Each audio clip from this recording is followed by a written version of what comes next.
Hey guys, welcome to my channel Elite Wrestling World. My name is GhostSaad. Thank you guys for joining me right here on AEW Dynamite post-show review. Dynamite was a very excellent tonight. We are building towards Grand Slam Australia, which is going to be a fantastic event. Tony introduces first Will Ospreay and then Kenny Omega. Ospreay thanks Kenny for joining him today and says he's glad he's not dead.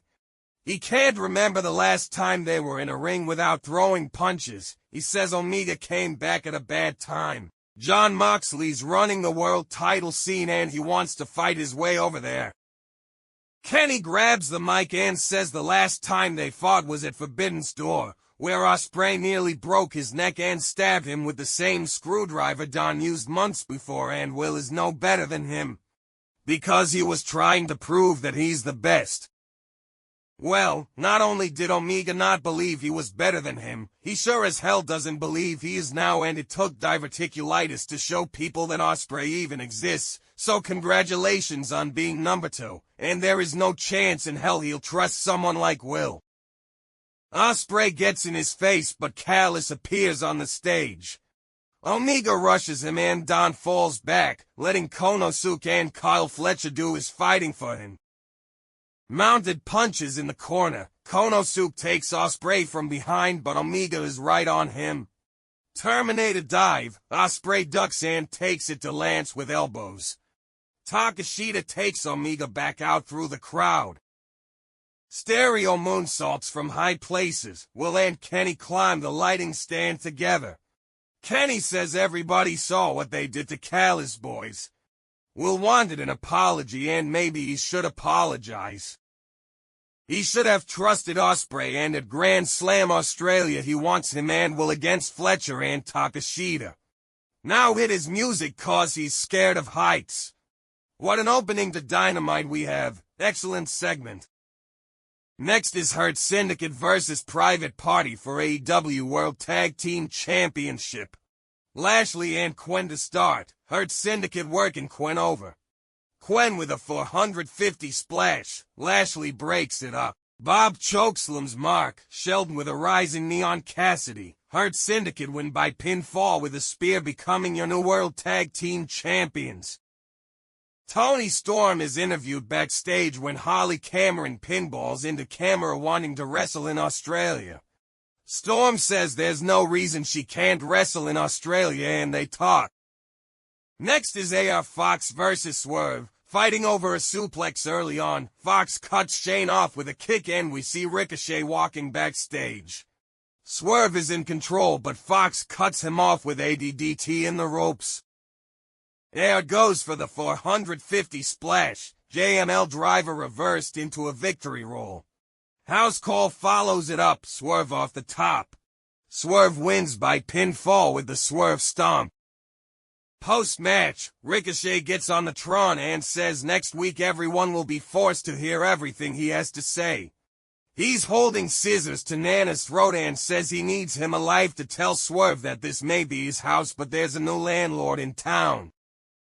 MJF makes his entrance. He calls Jeff Jarrett out. From the bottom of his heart, he deserves to give every single wrestling fan an apology after his actions last week. Jeff actually thinks in 2025 that he's gonna be the next world champion, goes to show he's about as senile as he looks. The fans don't love him anymore, and he's gonna learn that you're better off making a deal with the devil than defying him. Enter Hangman. He stares Max down until he leaves the ring. Hangman makes short work of the kid. Post-match, Hanger hits Angel's wings and to Christopher Daniels.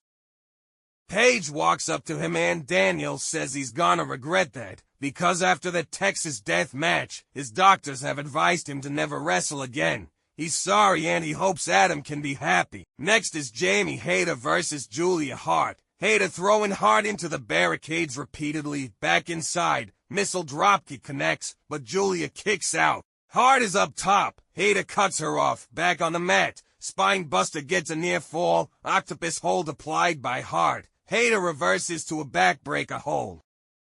Jamie Hayter wins by pinfall with Haterade. Post-match, Hayter gets on the mic and says she respects Hart for marching to the beat of her own drum, and no matter who she surrounds herself with, they're up one each, so she's willing to give her the rubber match whenever she's ready. It's main event time on Dynamite. Adam Copeland versus PAC. Collar and elbow. Copeland backs him into the corner. Adam picks the leg but gets the ropes for the break.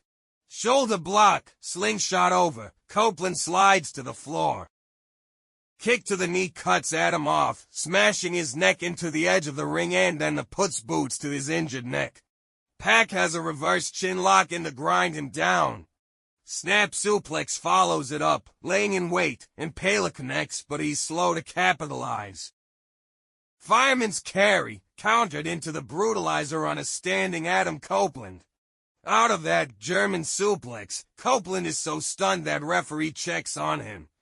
Recovered enough to continue, a spear connects. Fireman's carry, Adam Copeland wins by pinfall with a TKO. Post-match we see Death Riders backstage and they've got Cash Wheeler duct taped to a chair. Dax Harwood and the Rock and Roll Express to Concerto on Ricky Morton, my God. Death Riders make their way to the ring to surround Copeland. They put boots to him, Switchblade Jay White makes the save. But that numbers game wins out and Moxley chokes Adam out with the Bulldog choke as they force White to watch. That's the show, folks. Please guys like and share this video, subscribe to my channel and keep watching Elite Wrestling World.